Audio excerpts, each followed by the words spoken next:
Welcome, my brother. You are on the Michael Mav. What's going on, my brother? How are you? Pretty good. What about you? I'm good, man. How can I help you? Yeah, so you said that atheism fails. In what way? In every conceivable way. Okay, like what ways? Can you describe for me?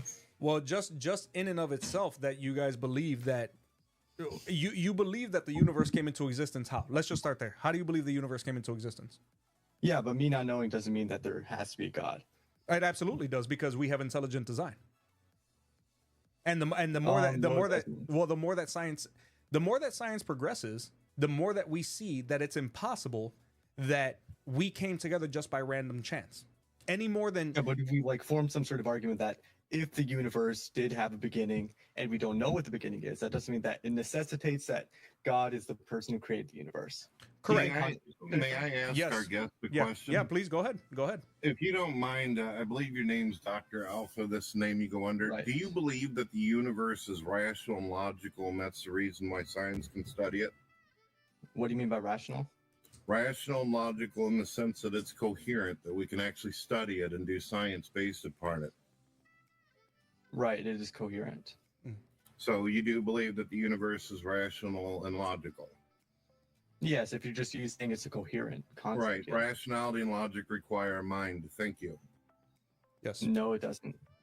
It does. You can't get logic and rationality out of an inanimate Okay, so object. how would you like form some sort of argument that would establish Hold on. Let me interject real quick. God TV asked the legitimate question. Dr. Alpha, this is exactly why people say what they say about the atheist movement, because he gave you an intelligent statement and you replied with, no, it doesn't. And then you have absolutely no evidence. It doesn't necessitate. So explain how it does not necessitate, and give us an example. Yes, basically we could just put this in a syllogism if you want. Like if it's just going to be the case that the conclusion is going to be intelligibility requires some sort of creator, then it's going to be the case that that's not going to be a valid argument, simply because if we structure it such as if it is the case that a being is intelligent, then it's going to be the case that a coherent design is going to come out of them. That's not going to follow.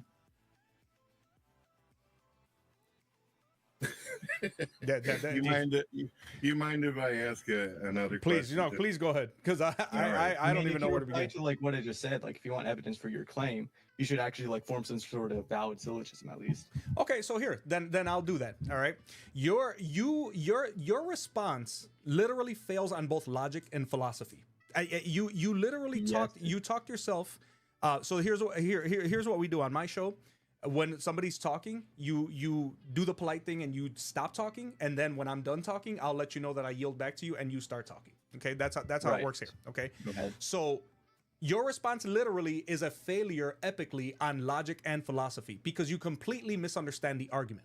The argument from intelligibility isn't intelligent beings produce coherent design. Okay, that intelligibility itself presupposes a rational source. I don't even understand how you don't understand that. You can't even make sense of logic, math, or science without assuming a universe ordered by consistent laws, which don't arise from chaos or randomness. Never. We've never seen that in human history, but atheists want you to believe that, again, a universe ordered by consistent laws came from chaos, and all of a sudden, as billions of years passed by, because supposedly it was just enough time that passed by, suddenly life came from non-life and order arose from chaos. But again, that does not happen from chaos or randomness. An atheist philosopher, okay, and again, I emphasize to you that he was an atheist philosopher by the name of Thomas Nagel, admitted, and quote, "It is difficult to understand how there could be a purely physical explanation of the phenomenon of consciousness or rationality." So I yield back to you. Go and when I say I yield back, I want you to address what I said and only what I said. And if you know more than Thomas Nagel, please go ahead and demonstrate it for us.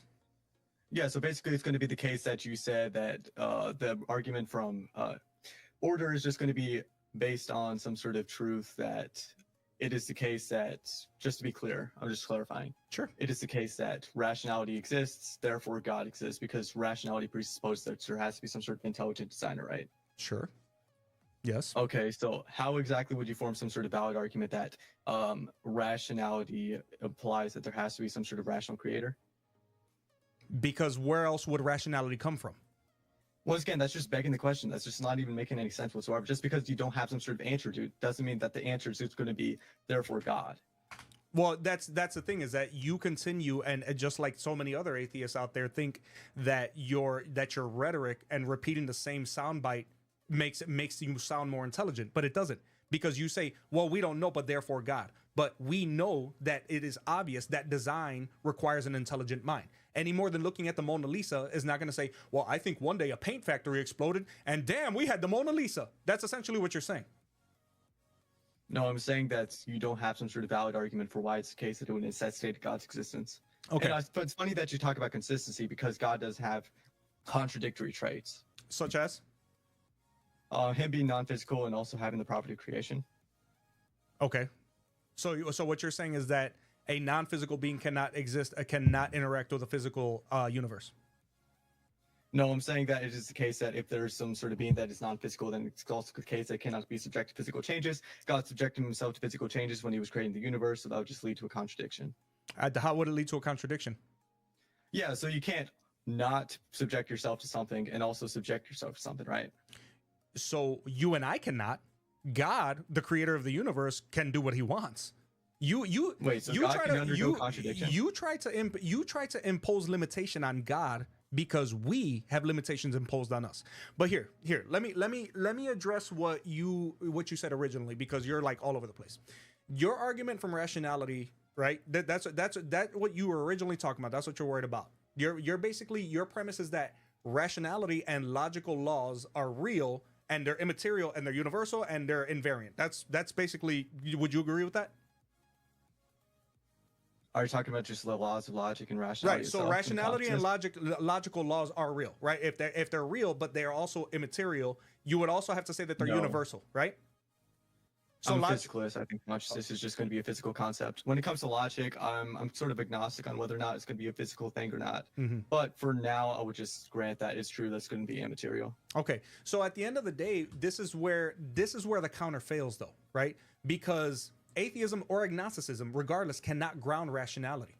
If your mind is just a chemical accident of evolution, then logic is reduced to basically neural fizz. The same as when you open a soda and it's fizzy, right? Neurons firing doesn't. It isn't. Yeah. It literally is. It's a you chemical want me to reaction. give an argument for why that's the case? Well, here, let me finish what I'm saying, and then you can try to rebuttal. Okay. So, here. In atheist, there was an atheist biologist, guys. His name is JBS Haldane, right? Says that if my mental processes are determined wholly by the motions of atoms in my brain, I have no reason to suppose that my beliefs are true, and hence I have no reason for supposing my brain to be composed of atoms. So the thing about truth is that it affirms a mind, right? You said order is based on truth, but truth is a property of propositions, and propositions only exist in minds. But you can't have objective truth without an objective mind. Yes or no? Depends on what you mean by truth. Like, what are you talking about when you say something? Just in general, if it's something that everybody looks at and says, yes, that's true. If everyone looks at the sky and says it's blue, is that and everyone agrees on that, is that objectively true to you? No, if everyone agrees on something being true, that doesn't make it objective. Objective just means independent of a stance. Okay, so all right. So I see what you're trying to do here. All right. So here's the thing, though. You're trying to use rationality to deny the cause, right? You basically say that you don't know how it happened, but therefore you think that like I said, your talking point about, well, therefore God, but it's not. There are plenty of arguments. But go ahead and say what you got to say. I'll yield back to you, and you say what you got to say. Oh, yeah. So the first thing is I wanted to respond to what you said a couple of minutes ago. You said that it's going to be the case that God would, or the original argument was basically, it's not going to be a valid argument if you're just going to say rationality, therefore God. There's no sort of valid inference. There's multiple different other possibilities for some other source of rationality. Just because I can't name one or can't figure one out doesn't mean it's going to be the case that a God has to exist. Now I'm going to go back to the properties of creation and the properties of being non-physical. Those are going to lead to contradictions. Contradictions can occur. And also, you said that logic requires rationality. No, that's not going to be the case, because logic and rationality and consciousness are going to be two entirely different concepts. You see, I don't understand. Am I heard? I don't know if my mic's working here. Yeah, you're good. Go ahead. I was going to say, I don't understand. I've heard some atheists actually bring this up. If he's a mind and all that, then how can he physically alter the universe? The classic definition of God is he's all powerful, he's omniscient, omnipresent, all knowing. God repeatedly tells us in the biblical book, the holy text, that he can take physical manifestation. So when he has this attribute, why is there a contradiction if he can physically alter things, including himself? Right. Yep.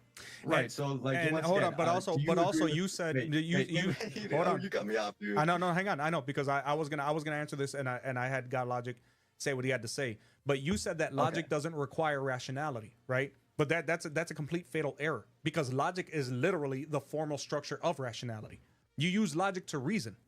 Rationality is the act, logic is the tool, and both presuppose a conscious thinking agent. So when you say logic doesn't require rationality, that's completely false. And repeating something that's a lie over and over doesn't make it true. So go ahead. I Okay, yield back let's to just you. say you had like a toolbox, for example. You would say that the wrench still exists and it's not going to be dependent on your mind for it to exist, right? Like if your mind was completely erased, the toolbox wouldn't erase as well. That's a completely false analogy. Logic and reason, Of course it one is. would not exist without the other. How would there be logic if there was no reason? How would there be rationality without logic? How would Because there you be just admitted this. You said that logic was going to be a tool. If it's something that's going to be a tool, then it's also going to be the case it has the ability to not be dependent on the thing. which you like to, which I'm sure you ignored, which both presuppose a conscious thinking agent, which I know No, you. it doesn't. Yeah, it actually does. Again, dude, if you're gonna come I on don't here want to and you're respond to what God TV said, but you keep cutting me off, dog. no, but Okay, anyways, what God TV said was basically that God has physical manifestations in the Bible. Do you think it's true that God is an immaterial being? Yes or no? I believe that God, in the original form that started the universe, he actually created the very matter, space, and time that exists. As where the atheist doesn't have any kind of alternative or option to sell on the table on this. Let me it's ask yes or you no a very question. let me ask you a very Is simple God question. immaterial? Let me Yes or no? ask you a very simple question because you've been aggressive. No, you're You- not going to ask you- my question with a question. And you're not going I'm to answer my asking- question with a Oh, question. stop, You're stop, gonna stop, hold on. Is it the case that God is immaterial? Yes or I've no? Hold on, already stop, told, stop. I've already, hello, sir. I've already told the audience and our host here that I believe that God has the ability to take physical form and manifestation. That was your answer. I'm sorry you don't like it. Now So back to my is God question. ma- Back to my is God question. It's immaterial, my yes or turn, no? sir. It's my turn now. You didn't even answer the question. It was a yes or I no did question. You answer failed your to answer it. question. Did All right, everybody go ahead. hear Ask me? your question. I'll just entertain you. Go ahead. Okay. Do you believe in the possibility or probability of a higher power or God? Nope, because contradictions can occur. Ah, okay. So that's all I wanted to know from you on that. So you're not Right. even. So now you open can answer to my it. question. Is God immaterial? Yes or no? Either one of you guys can answer this. Go ahead, God TV. Tell him, give him your answer. Well, I've already responded to It's a it. yes or I no. believe, I believe that God actually was immaterial whenever he was forming this, but I believe that the physical reality came into existence through matter, time, and space. Mm-hmm. Okay, beautiful. And by immaterial, we just mean is independent of space and time, right? Space, What's matter, your- and time. what is Space, your- matter, what and is time. your what is your consciousness and brain and mind made up of? Physical things like chemicals and stuff like that. Once again, I So said it you was believe? physicalist, but now so let's he go back was to the right. contradiction. Our host Okay, so the was right. contradiction is just going to be Hello? derived. If it is the Hello? case that God Our is immaterial, then host it's also was going to be the absolutely case. correct. Then you're nothing more than an animated piece of meat, according to you. That's all you are. You don't transcend it. Yeah, but we create our own meaning. That's the point of a mind, right? So once again, let's go back to He you creates can his go own back to the meaning. contradictions if you want. Oh, I You see. can keep Hold fighting if on, you hold want. on, stop It's not here. gonna make it look better in the conversation. Hey, buddy. hang on. Let me stop. Dr. Alpha, first of all, do me a favor and respect. All right. You're on my show and you talk a lot. You talk a lot, you laugh a lot, you're extremely arrogant, and I've given you any number of people who are I would assume exponentially more intelligent than you. People who are atheists who have written publications, who have made statements that completely contradict what you say. And the way that you rebuttal things is by saying, nope, no, it's not. No, it's not. No, it's not. Now, you think that Yep. you think that just because you say no, it's not, it makes it true. It just shows the world the petulance of the atheist movement, because you have no evidence, you have no rebuttals. You just think that saying no over and over, which is why my comment section is blowing up and laughing at you, because you think that saying no, it's not, and then you come up with these false, ridiculous analogies about a toolbox and a wrench when we're talking about logic and reason and how they propose a conscious mind, a conscious thinking mind, and you think that because you come up with some kindergarten grade analogy and then you start talking over a guy who clearly gave you an answer, but you don't know how to damn listen long enough. And this is exactly why I hate the concept of atheism, because you think that just because you have come to a conclusion that that is what reality is. And even when I'm giving you statements that were made by people who share your worldview, your style of debate is to say, no, it's not. And then you want to move on to start asking questions. So if you're going to come in here, you're going to damn respect my show, or you can go somewhere else with that crap. You can offer solid rebuttals like a real man should do, or you can go somewhere else. Okay, so first off, you said that I didn't give any rebuttals. Do you even remember the contradiction I pointed out? You pointed out a contradiction, and then you immediately pivoted to something else. You pointed out what you said was a contradiction. About immaterialism and interacting with a material, that God can be immaterial and not material. So what exactly was the contradiction? if you're going to make a statement, if you want to make a rebuttal, if you want to talk, if you want to make a point, then talk. You're not going to come in here to try to ask your little gotcha questions and try to make yourself seem like you know what you're talking about. When we've offered you questions since the beginning. When we've offered you, barrage you with questions, I have shown you, I have given you. Being is immaterial, then it's also going to be the case. All right. So again, if you don't act like an adult, I'm going to treat you like a child. You don't talk over me. I have given you countless rebuttals that the only answer you have given, and let me know if you guys in the comment section think that this wasn't the case. How many times has God TV and myself given him any number of actual intelligent rebuttals with evidences, with proofs, and with questions and philosophy, and his answers have been nope, that's not how it works. Nope, that's not how it works. Nope, that's not how it works. You know what I'm saying? That you don't. This is exactly why the atheist movement is dying. Anything I say. I muted you. I completely muted you. Whatever you've been saying for the last 20 seconds, nobody heard. Because I told you, when I tell you what I tell you, I'm not playing. Because you muted. You see what I'm saying? So at the end of the day, but how are you going to say I don't give any rebuttals besides no, it's not, when I clearly gave an argument? You just don't even remember the argument. So make your argument. Make your argument. Make your argument. Yeah, state it out without. Okay, so make the argument. Without trying to ask questions and stop in the middle of asking this question. Make an intelligent argument like a real man, and finish it through. Complete an idea. Right. Okay. So basically, it's going to be the case that a being is non-physical, which you guys agreed to. That being cannot be subject to physical changes. So therefore, it's just going to be a contradiction if you utilize the property of creation, right? May I respond? Yes. I don't think either one of us said anything like that. I believe that I said that God is a mind. He can actually become a physical manifestation. It sounds like he left. And you know what? I heard somebody talking in the background and he left. And I'm gonna catch up on chat to see kindergarten grade analogy. You believe dinosaurs live with humans, and yet, Jack, we have any number of proof showing that the way that you date dinosaurs in and of itself is completely flawed.